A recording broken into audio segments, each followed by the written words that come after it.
No toast, worst show ever, 0 out of 10. No, but this is my thoughts of Sailor Moon Crystal Episode 1 that premiered yesterday on Hulu, Crunchyroll, and Viz Media. And this is going to have some spoilers in it, so if you haven't seen the episode, just pause this and go watch the episode. Because these reviews on YouTube are not so much for quality assessment as much as they are for discussion. And that's what I like to have with you guys. So if you guys want to say something in the comments, let's get a nice little discussion going. And this is going to be a little more bloggy than what we usually do here on TR. And, more of my natural thoughts of the episode. And to be honest, that was good. I thought it was a solid start. Really, the only things I have to say that are noteworthy are it was pretty beat for beat what the first episode was in the original series. There weren't really too many differences. There was a small difference where when Usagi finds Luna, Luna is just kind of, she's not being attacked by kids, and she just happens to have they called it a Band-Aid. I was kind of... So the Invader Zim came out at me, and as soon as I saw the Band-Aid and they say Band-Aid, I was hoping they would say adhesive medical strips. But no, she took the Band-Aid off, and it goes from there, as normal. And it was pretty accurate to what we saw in the first episode before. The only other noteworthy difference for me, at least, was Mamoru shows, and they're translating his name as Tuxedo Mask, so I guess it's official. I guess if you could call it official, because nobody wants to really go by the Deke translation. Who wants to call Usagi Serena? Who wants to call Mako-chan Lita? But they're officially translating him as Tuxedo Mask. I guess you could go Tuxedo Mask, Tuxedo Comment. It's up to you. But I'm going to stick with Tuxedo Comment. I hate to be elitist like that because I usually don't like that. But I'm just so used to saying Tuxedo Comment at this point. So he shows up at the jewelry store before Usagi, supposedly because he's looking for the silver crystal as well.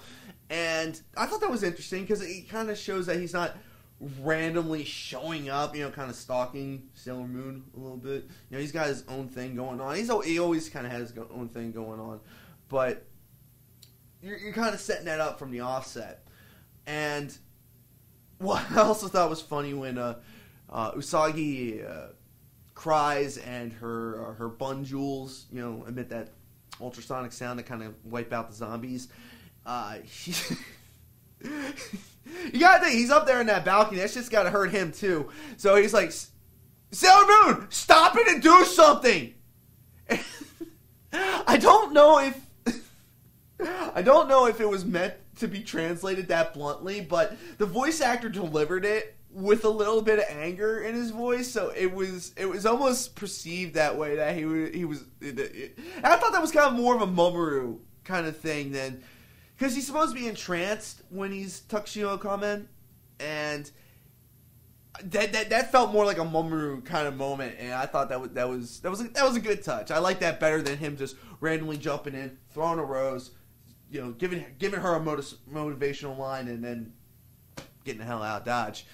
But other than that, I didn't really have anything wrong with it, but I went to a party to view this with the girl that runs the Maid Cafe at Kabuki Stomp, which is our monthly K-pop event that we do in Baltimore.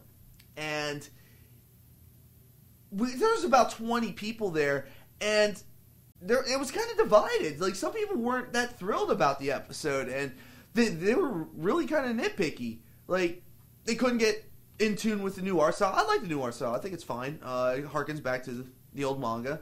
But they said they needed some getting used to it. Fine, fair enough.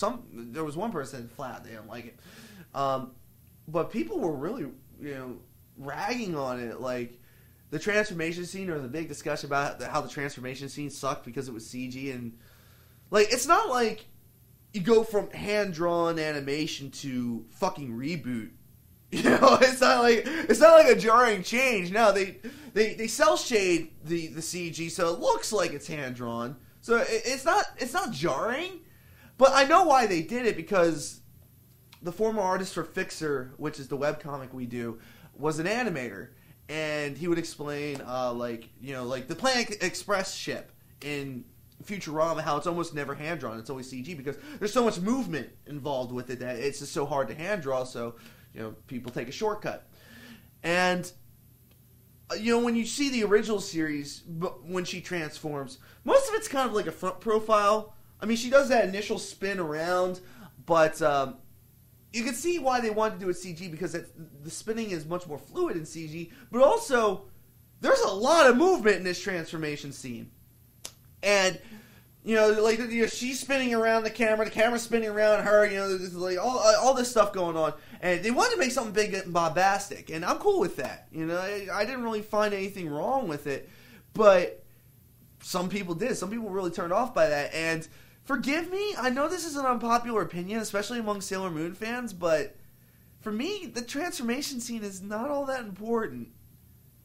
Hear me out, because I can hear people getting pissed off. For the initial transformation, yes, it should be like a 1 to 2 minute long sequence. Yes, for important moments in the series, yes, it should be a 1 to 2 minute long sequence. But when you're trying to trudge through the filler episodes and all 5 of them have to transform, granted they do trim it down a little bit, but you still gotta sit through all that, and it can be tedious, because as a writer, or even as a fan, when you have to devote 5 minutes of transformation scenes in an episode, it's 5 minutes you're taking away from telling a story. And for me, even when I was a kid, it was just like, okay, stop transforming, just get to what you want to do, please. I always felt that when it wasn't the right moment, the transformation scene kind of detracted from the episode. And I get why it's important. I get why it's important for the style of the anime that it is, the show that it is. I get why it's important. I do.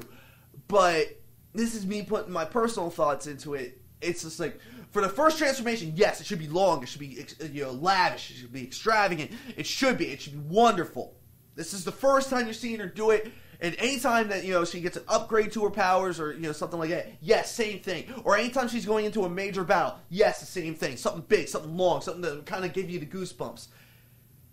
When you're fighting the Yoma of the Week, do you really, like I said, and especially when all 5 of them have to do it, do you really need to devote that much time to the transformation? I mean, Moon Prison Power, makeup, bam, done. Do it like Power Rangers, Mastodon, do it like that. But, there's moments where, I'm just like, don't do it. But I get why it's important, I get why it's there. But there's some people that take it a little too far. Like, I saw a couple of comments from people that were like, that transformation scene just sucks so bad, took me out of the entire show, I'm done with this show. Over the transformation scene? Are you serious? You're not even going to give the story a chance. You're not even going to give the characters a chance. You're done because of the transformation scene? Are you fucking serious? It's I know the toast thing was a joke, but it's almost the same thing in my mind. So, it's just as unnecessary. I can see it, but I can't see why people get upset. But at the same time, I can't.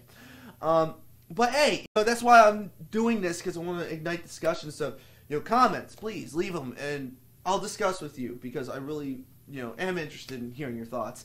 But yeah, overall, for the most part, the only thing that I have to say negative about this is we gotta wait 2 weeks between episodes. And I don't know what the reason is behind that, but it's going to be really hard to get into the show when you're only getting a half-hour piece 2 times a month. And granted, I don't think they're doing like a 40 or 60 episode season like they used to, but even if it's 20 episodes, we got a long ways to go, for God's sake. It's going to be a year before we see the season finale. And that's going to make it really drag it. If there's filler episodes and you got to wait that long, that's going to be rough. Because I don't think I'm alone in this. But we really want to see the story. We want to see the Senshi come into the group. We want to see the development of the Shitenro. We want to see the relationship between Mamoru and Osagi develop. We want to see all this, right? If there's filler episodes and they're spacing it out like this, like we were, in a sense, we were lucky when Deke did the dub. Because, one episode every day, 5 days a week, bam, bam, bam, bam, bam. It was good. We could keep investing in it. But one episode every 2 weeks, this is going to be rough. And once again, I don't know the reasoning behind it. Like, this show was delayed for a year. Did they really need to stretch it out? I mean, anyway, that's my thoughts about it. Like I said, at the end of the season, whenever the hell that's going to be, I'm going to do a more scripted review like I did for the analysis video that I put up the other day. I once again, keep the discussion rolling. If there's a pivotal moment in the series, I might do another one of these. But for the most part, something outside of the ordinary, like if they really shake it up, because right now, like, last point, I swear, I try to keep these blog videos short, but another point I wanted to make is this was like I said, this was pretty much beat for beat the first episode, and there were some minor changes.